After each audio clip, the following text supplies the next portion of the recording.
Hello అండి, స్వరూప world. ఈరోజు quinoa జొన్నలతో ఇడ్లీ దోశ పిండి తయారు చేసుకో. ముందు 1 కప్పు కినోవా, 1 కప్పు జొన్నలు శుభ్రంగా కడిగి 5-6 గంటలు నాననివ్వాలి.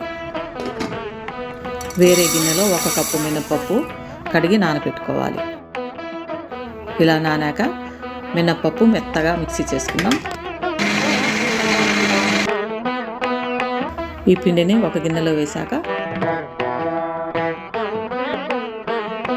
జొన్నలు, కినోవా అవసరమైతే కొంచెం నీళ్లు కలిపి మిక్సీ చేసుకోవాలి. మరీ మెత్తగా కాకుండా ఉప్మా రవ్వలాగా చేసుకోవాలండి.